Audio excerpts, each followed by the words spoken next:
Você está no Reclamar Adianta, na Rádio Bandeirantes AM 1360, e no Reclamar Adianta, sempre nós trazemos aqui um profissional, seja na área da saúde, na área do direito, para esclarecer a dúvida dos ouvintes. E hoje nós temos um convidado para falar sobre a questão imobiliária. Então é o momento de você ficar com papel e caneta na mão, anotar as dicas, o pulo do gato, o que você sabe, o que não sabe, porque nós vamos ter muitas coisas, né, Renata? É isso mesmo, Augusto, porque quem nunca teve uma dúvida ao adquirir um imóvel, ao vender ou a alugar? Hoje em dia, tantas pessoas moram de aluguel e aí fica aquela dúvida, poxa, que documentação que eu preciso? O que é depósito antecipado? O que é seguro-fiança? O que é fiador? E essas dúvidas vão ser respondidas hoje por um profissional do ramo imobiliário. Hoje, no programa Reclamar Adianta, nessa edição especial de final de ano, nós vamos conversar com o consultor imobiliário Alex Stroutbeck. Bom dia, Alex. Bom dia, Renata. Bom dia, Augusto. Bom dia. Bom dia. Seja bem-vindo aqui ao programa Reclamar Adianta. Alex, para a gente começar essa entrevista, eu queria que você citasse quais são os principais cuidados que um consumidor deve ter ao comprar um imóvel. Um imóvel pronto, sem ser aquele imóvel na planta. É muito importante, num primeiro momento, ele se certificar que aquele imóvel está regular, tá? Então aí nós temos aí na área muitos profissionais imobiliárias que eles têm a obrigação e o dever de responder, averiguar primeiro e responder todas as dúvidas quanto à propriedade, à legalidade do imóvel, enfim, se o imóvel ele está apto para ser vendido. O imóvel regular, você diz, é aquele imóvel que tem o habite, que tem os registros, é isso que você chama de imóvel regular? O imóvel regular, ele parte primeiro, quer dizer, quem está vendendo pode vender, ou seja, tem uma escritura pública definitiva, tá? Nessa própria escritura e na matrícula do imóvel vão constar habite, vão constar todo tipo de recolhimento de impostos, tá? E também verificar se há alguma dívida ativa, ou seja, alguma dívida de tributos em cima de IPTU, taxa de bombeiro, que também é muito importante. Essa questão da dívida ativa é bem importante. A gente sempre fala aqui no Reclamar Adianta, Alex, que o não pagamento desses impostos, ele faz com que o dono do imóvel possa perdê-lo. Então é muito importante que antes de adquirir um imóvel, a pessoa se certifique de que aquele imóvel não tem nenhum débito de IPTU ou de taxa de corpo de bombeiros, como você disse. Renata, isso é muito importante. Está voltando na questão do IPTU e eu vou até um pouco mais longe. Vamos tocar um pouquinho no assunto de todos os custos que são relativos ao imóvel, que não é só IPTU, é condomínio, é taxa de bombeiro, enfim, essas taxas e custos e despesas todas é o que a gente chama de próprio terreno, ou seja, é uma dívida que quem comprar o imóvel, ela fica junto com o imóvel, ela não é do antigo proprietário. E aí justamente onde pode ocorrer uma eventual perda do imóvel se tiver uma dívida ativa, um valor muito alto, tá? Ela não se transfere, ela fica junto com o imóvel, ela se transfere junto para o novo proprietário, ela não fica no antigo. É bem importante, bem lembrado aí pelo consultor imobiliário Alex Stroutbeck. Alex, e quanto ao imóvel na planta? Qual é a documentação necessária? Qual é o cuidado que o consumidor deve ter ao comprar um imóvel na planta? Duas dicas muito práticas, tá, de mercado. A primeira é verificar quem é a incorporadora e a construtora que estão atuando, que estão prometendo vender um imóvel e entregá-lo lá na frente, tá? Então isso é um ponto crucial de se saber quem é que está atrás daquele empreendimento. E a segunda dica muito importante, aí volta na legalidade também do imóvel, saber se aquele lançamento ele tem a sua incorporação registrada, ou seja, ele esteja apto a ser construído junto ao registro de imóveis e aos cartórios. Tá? Para entendimento melhor, o seguinte, todo terreno ele tem que posteriormente ter um projeto aprovado na prefeitura. E aí ainda tem que ser registrada a incorporação daquele imóvel. Só ali que ele pode ser vendido. Anterior a isto, não. O Alex Jô de Castro, boa tarde. Bom dia, desculpa. Bom dia. Deixa eu te perguntar uma coisa. Onde eu verifico esses dados todos? Como eu acesso, se for na internet, se tem o telefone, se o cartório, em quais cartórios? Hoje é muito simples, em nível Brasil inteiro, existem os cartórios de registro de imóveis, tá? Então, basta você ter o endereço de um determinado imóvel, não precisa do nome do proprietário, nem número de matrícula. Você se dirige ao cartório de registro de imóveis da sua região, tá? Do bairro que você estiver, e ali, com aquele endereço, você solicita o que nós chamamos de uma matrícula atualizada. Aqui no Rio de Janeiro é muito comum a gente pedir uma ONUs reais, no jargão comum do mercado imobiliário, tá? E aí o cartório, ele fornece daquele determinado imóvel um registro, uma matrícula, onde consta desde a origem do terreno até o que ele veio a ser e de quem ele pertence, ou mesmo se há alguma pendência que impeça a venda daquele determinado imóvel. Ah, ok. Ô Alex, agora falando um pouquinho sobre a questão de documentos, escrituras e registros, eu acho que é importante nós trazermos esse assunto à tona, porque ao comprar um imóvel, muita gente se esquece de que além do valor que você paga por aquele bem, você ainda tem que arcar com outras despesas, como por exemplo os registros e as escrituras de compra e venda. Não é verdade? Então é importante que aquele consumidor separe um dinheiro e saiba que terá que gastar um dinheiro a mais, que não é pouco, arcando com os custos de escrituras e registros. Isso é muito importante estar citando. Muitos vão com muita sede ao pote, fazem uma conta muito básica, vou gastar R$500 mil num apartamento, e de repente ele tem uma despesa aí que varia mais ou menos entre 4% a 5% do valor do imóvel para recolhimento de ITBI, que é imposto, para o custo de cartório, escritura, enfim, quer dizer, tudo que precisa ser feito ainda e gasto para ele poder realmente regularizar aquele imóvel no seu nome. Ok, estamos aqui hoje entrevistando no Reclamar Adianta o Alex Stroutbeck, ele que é especializado na área imobiliária, está dando dicas para as pessoas que necessitam de informações e também de informações importantes para não cometer o erro, né, Renata, ao adquirir um imóvel. E o principal também, nós sabemos, né, Alex, que a questão do aluguel ainda gera muitas dúvidas para as pessoas. E eu queria que, se você pudesse dar um panorama para a gente, bem didático, para quem está desejando alugar um imóvel, qual a diferença entre seguro-fiança, depósito e fiador? Seguinte, vamos primeiro falar de depósito, que nós chamamos de caução, né? Tá, o depósito caução, ele é uma obrigação que quem está alocando, o inquilino, ele efetua um pagamento no valor correspondente ao máximo de 3 aluguéis, tá? Existe uma prática, às vezes, de mercado, onde fala, não, eu gostaria de ter 4, 5 valores do aluguel, isso não é permitido. Então, assim, o consumidor, para ele saber, o teto máximo é de 3 aluguéis, tá? Esse dinheiro, essa garantia caução, ela deve ser depositada numa conta. Sendo que esse valor, que uma vez depositado numa conta, ele tem que ficar aplicado até fim do contrato, tá? Ele não pode, hipótese alguma, ser utilizado sem que haja inadimplência do inquilino. Então ele tem que ficar aplicado. Essa é a modalidade da caução. Fiador, estamos falando de uma pessoa que vai garantir, ou seja, ela jurídica ou pessoa física, com algum outro bem como garantia e se disponha a assinar como um fiador junto no contrato. Ou seja, no caso de inadimplência do inquilino, esse fiador ele passa a responder com seus bens o pagamento do aluguel ou a dívida existente em caso de inadimplência.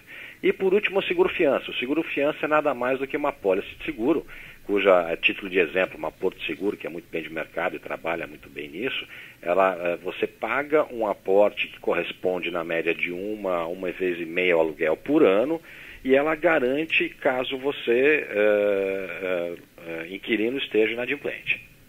Ô Alex, agora, aqui no programa Reclamar Adianta, constantemente entram no ar ouvintes com dúvidas sobre contrato de locação e reajustes.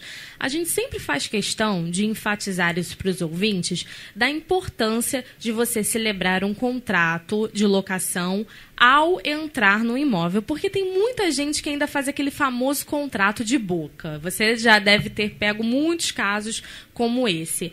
Eu queria que você falasse da importância do contrato de locação e, mais do que isso, das formas de reajuste. Quando que o contrato deve ser reajustado e qual o índice usado para a correção dos contratos de aluguel? Eu vou fazer uma parte aqui, quanto à importância do contrato, não só o de locação, mas de compra e venda. Tá? Então aqui a gente tem a necessidade inicial de se fazer um contrato de qualquer forma, seja na compra do imóvel, seja na locação. Quanto em particular à locação, antes de se ingressar no imóvel, há necessidade, por quê? Em que estado se encontra o imóvel? Em que estado deve se devolver o imóvel? Quais são as obrigações do proprietário? Quais são as obrigações do inquilino?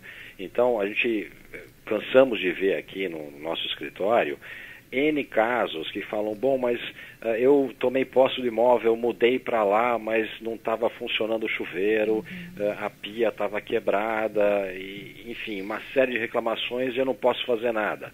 Por quê? Porque não foi feito um devido contrato com uma vistoria, para deixar muito claramente em que estado ele estava recebendo aquele imóvel. Também é importante mencionar que essa vistoria ela não tem simplesmente a obrigação de colocar o estado que ele se encontra, mas é a obrigação do proprietário, no caso da locação, em entregar um imóvel que esteja em pleno funcionamento. É importante dizer isso para o consumidor. O consumidor, quando está alugando um imóvel, tem que ter água, tem que ter luz, chuveiro tem que estar funcionando, os vasos sanitários, ou seja, a função daquele imóvel é abrigar a moradia de alguém. Portanto, tem que estar funcional. Entendi. E a falta do contrato, isso pode levar a problemas muito, muito grandes. Deixa eu voltar, Alex, é Jô de Castro novamente. Deixa eu voltar a uma pergunta sobre o seguro-fiança que você havia falado. Você falou que o seguro-fiança é para garantir uma possível inadimplência, é isso? Exatamente. Tá. Caso eu não seja totalmente correta, eu pague em dia, eu posso pedir a devolução desse seguro-fiança no final de um contrato? Não. Volto a dizer, é uma pólice de seguro. Tá? E como toda pólice de seguro, é um valor pago para uma empresa que ela cumpriu prestando o serviço de assegurar aquele pagamento no caso da sua inadimplência, tá? E no final do período ela vence e o serviço foi prestado. Tá? Então não há possibilidade de se solicitar esse valor de volta. Tá, e cada renovação do contrato, no caso, todo ano eu teria que renovar este seguro ou eu só no final do contrato, no caso? Não, novamente, é anual. Toda via de regra, a pólice de seguro, ela vale durante um ano. Tá? Okay. Então, por isso que eu até mencionei que o valor médio de mercado, ele varia entre 1 a 1,5 vezes o valor do aluguel e das despesas integradas, condomínio, IPTU, taxa de bombeiro, enfim, os custos agregados à locação. Okay. Tá? Então, uma vez vencido o ano, tem que se renovar esse seguro. Tá? E aí a lei do inquilinato também ela é muito clara e os contratos também prevêem desta forma. Tá? Então, chegado findo a falta de uma garantia locatícia, no máximo em 15 dias tem que se propor uma nova. Então, no caso do seguro-fiança, uma vez que ele venceu, tem que se renovar ou se propor uma caução ou um fiador no lugar. Alex, uma dúvida é sobre reajuste nos contratos de locação. Quando um contrato de locação ele deve ser reajustado e o índice de correção, qual é o índice utilizado? O índice médio utilizado é o IGPM da Fundação Getúlio Vargas. Tá? Isso quer dizer, pode-se utilizar outros índices, mas o índice mais comum que se utiliza é o IGPM. E tem que estar previsto em contrato o índice utilizado. Exatamente. Quer dizer, é muito importante para o consumidor entender o seguinte, tudo que se prevê em um contrato de locação ou um contrato de compra e venda, não infringindo a lei, ele vale como lei. Tá? Isso quer dizer o seguinte, se eu tenho que prever muito claramente se vai ter um reajuste e qual a periodicidade deste reajuste, que via de regra é anual. Tá? Então, qual é o índice a ser utilizado? Na falta deste índice, qual o índice que eu vou eleger? E, num segundo momento, qual o prazo também de periodicidade desse reajuste, que via de regra, na média, é um ano. Todo ano eu tenho esse reajuste vigente. Então tá tiradas da... Eu acho que essa questão de a gente falar sobre reajuste é importante porque vira e mexe nós temos uma dúvida aqui no Reclamar Adianta sobre a questão de reajuste de contratos de locação. Agora uma dúvida, Alex. Nós vivemos hoje em dia num verdadeiro boom imobiliário, principalmente aqui no Rio de Janeiro. Então, geralmente os contratos de locação eles têm duração de 2 anos, em média. 30 meses, né? geralmente. 30 meses, em média. Na renovação desse contrato, é claro que tem aquela tradicional negociação entre o proprietário e o inquilino. Mas você tem observado que os proprietários dos imóveis têm dobrado ou triplicado esse valor de aluguel do imóvel? Uma dica que você daria ao inquilino, qual a melhor forma de tentar negociar isso com o proprietário, para fugir um pouquinho desse boom imobiliário? Vamos primeiro pensar nos prazos, tá? Só para deixar claro para o consumidor, uma locação residencial, o mínimo dela são 30 meses por lei, tá? Abaixo disso não é permitido ser feito. E aí, fim do contrato, via de regra, os contratos prevêem que, fim do prazo de 30 meses, as partes devem se manifestar, salvo o contrário, ele se prorroga para o prazo indeterminado, né? Então, isso é o padrão de mercado. O que é interessante para o consumidor é que, perto de 1 a 2 meses antes de vencer o seu contrato, que ele já entre em contato com o proprietário e veja qual a posição que o proprietário está tendo quanto à renovação do contrato ou aditar aquele contrato para que ele se torne imediatamente por prazo determinado nas mesmas condições, tá? Assim ele vai conseguir fugir um pouco dessa história do boom imobiliário. Alex, uma dúvida muito comum aqui dos ouvintes do Reclamar Adianta é sobre comprar imóveis que estão em inventário. Qual a sua opinião sobre isso? Vale a pena pagar mais barato, mas comprar um imóvel que ainda está sob processo de inventário? Olha, vale a pena sim. Aí volta sempre na questão de documentação. Como é que está aquele imóvel? Tá? Se ele já está envolvido num espólio, na realidade, num processo de inventário, em fase de inventário, tem que se verificar não só como está o imóvel, mas se aquele inventário e as pessoas que estão envolvidas também estão aptas a vender. Então, na realidade, a compra de um imóvel em inventário, você a compra de um espólio, tá? Que é representado por uma pessoa física, da família, na maioria das vezes. E aí, na sequência, tem que se ver se existem mais bens na família e se é passível de um juiz, se a justiça, dar um alvará para a venda daquele determinado imóvel, tá? A grande questão que eu sempre coloco procure sempre saber em que pé está o inventário e procure um advogado especializado nisso, tá? Nós temos muitos casos onde um inventário às vezes envolve menor, e envolvendo menor depende do Ministério Público, tá? Aí demora muito tempo e, via de regra, não se consegue êxito. Você está no Reclamar Adianta, na Rádio Bandeirantes, AM 1360, e hoje nós conversamos aqui com Alex Strutbeck, ele que é especialista nesse ramo imobiliário. Alex, agora continuando o papo sobre inventário, vamos mudar a figura. Vamos supor que uma família queira vender uma casa e não tenha sido realizado ainda o inventário dessa casa. O que é mais vantajoso? Porque muitas pessoas preferem não mexer com o inventário, deixar um comprador chegar e quando o comprador decidir adquirir o imóvel, aí sim é feito o inventário. Quais são os riscos, os transtornos que essa família pode ter esperando essa alternativa? Augusto, vamos primeiro entender o seguinte: nós temos 2 tipos de inventário, o judicial e o via cartório. Então, assim, se nós temos uma situação onde todos são maiores, a família inteira está de acordo, não há nenhum incapaz ou nenhum menor envolvido nesse inventário, aí não há problema nenhum. Aí é só uma questão financeira, de um ajuste comercial de quem vai bancar essas custas, tá? E fazer isso diretamente no cartório. Se nós estivermos falando de judicial e houver alguma disputa entre os herdeiros ou mesmo algum incapaz ou menor que envolverá aí o Ministério Público, aí realmente existe um grande risco dessa família que deseja vender o seu imóvel, esperar fazer o inventário só mediante comprador. Ela não vai ter êxito, tá? Porque aí o risco é muito grande para quem está comprando. Ok, Alex, agora falando sobre a questão familiar, frequentemente aqui no Reclamar Adianta, muitos ouvintes entram no ar com a seguinte dúvida. Vamos supor, a pessoa possui um imóvel e deixa, por exemplo, a nora construir a casa em cima da casa da pessoa. Aí eles acabam brigando e a pessoa que está na casa de cima não quer sair. E o proprietário do imóvel fica brigando na justiça, tem digamos, um problema com essa pessoa que ele deixou fazer uma construção na casa dele. O que a pessoa pode fazer para se resguardar desses futuros problemas que ele possa vir a ter após um desentendimento? Aí justamente entra um pouquinho na questão de, vamos chamar ou de uso capião, ou de locação. Então, assim, existem, sim, mecanismos que a gente poderia, ou caminhos que a gente poderia tomar. Bom, vai se construir uma casa em cima de um imóvel já construído, essa reforma deveria ser legalizada.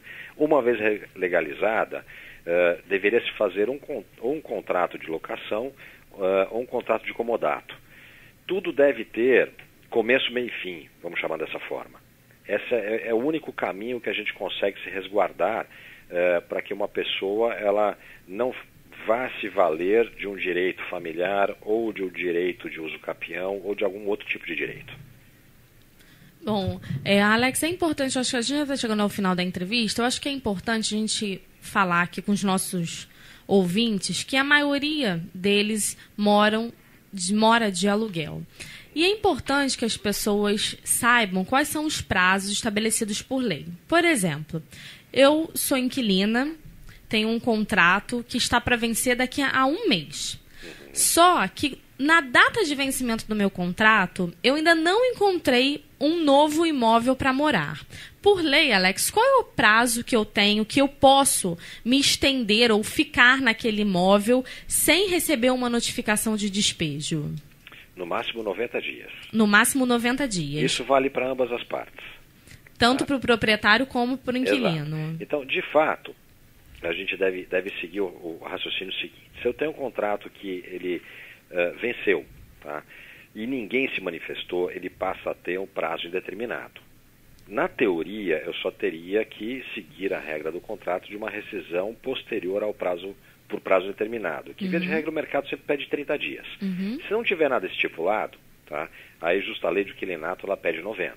O mesmo vale para se eu, proprietário daquele imóvel, desejo vender e quem compra não deseja que você continue o imóvel, mesmo na vigência do contrato. Tá? Tem que existir a chance de deixar ao inquilino um prazo suficiente para localizar um novo imóvel e poder se mudar. Tá? Passado o fim desse prazo, aí sim tem que se pensar numa ação de despejo, tá? Para poder se reintegrar a posse do imóvel. Então, por lei, o prazo é de 90 dias. É de 90 dias, salvo se não há nada previsto em contrato. Eu volto a ressaltar. O contrato ele é muito importante, seja ele de compra e venda, seja ele de locação. Tá? É o contrato que vai deixar muito claro quais são as regras na vigência daquele prazo, tá, do contratual, assim como o posterior. Tá? Então, assim, uma vez que o prazo de vigência ele já acabou e as pessoas continuam ainda na posse do imóvel, ou seja, morando de aluguel, também tem que estar claro naquele contrato quais são as condições de rescisão. Tá? Senão vai valer a lei do inquilinato.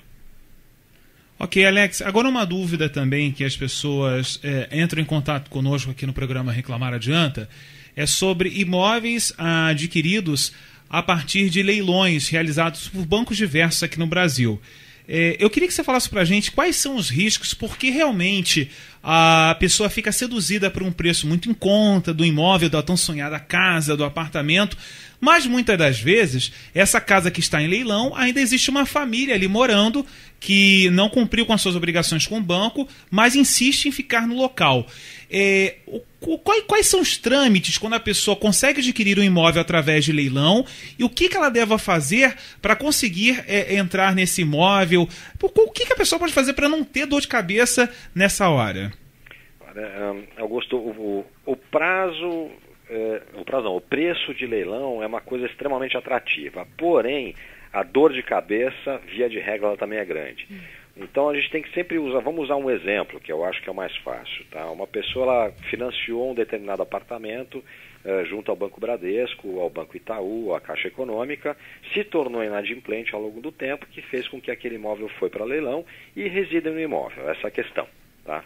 Então, o que o banco faz? Ele promove o leilão e a venda do imóvel, porém tem que se verificar antes se ainda mora alguém lá ou se ele está livre e desimpedido de coisas e pessoas. Caso ele não esteja, qual é a dor de cabeça? É uma ação de despejo e reintegração de posse. Tá? Aqui pode levar 1, 2, 3 anos até você conseguir, de fato, ter aquele imóvel para si. Então, isso, dinheiro custa no tempo, né? O que se conseguiu economizar na compra no leilão, se teve que gastar com dívidas de IPTU, de condomínio, ação. Então, existe aí, sim, uma penalidade para com que ele seja tão barato. Bom, Alex, nós estamos chegando ao fim da entrevista aqui no programa Reclamar Adianta. Nós gostaríamos de agradecer muito a sua participação, as suas explicações, a todos os nossos ouvintes do Reclamar Adianta, porque dúvidas sobre compra e venda e aluguel e todos esses outros assuntos que partem desse ramo imobiliário são sempre dúvidas recorrentes aqui no programa Reclamar Adianta. Então, nós agradecemos mais uma vez a sua participação e seja sempre bem-vindo aqui no programa Reclamar Adianta, Alex. Eu que agradeço, Renata, Augusto e Jô, pela oportunidade de estar falando ao público e para vocês aí. Estou à total disposição, o que vocês precisarem, por favor. E você gostaria de deixar algum site de contato, o telefone, Alex, para os nossos ouvintes? Claro, claro. Gostaria que entrassem no site do nosso escritório, que é www.arealpires.com.br, e o nosso telefone do nosso escritório, que é 021 2112 4614. O site arealpires.com.br, o telefone 2112-4614. Isso. Estamos à disposição aqui para o que precisarem. Muito obrigado, Alex. Obrigada, Alex. Gente, muito obrigado. Bom dia para você. Um bom dia para vocês. Um abraço.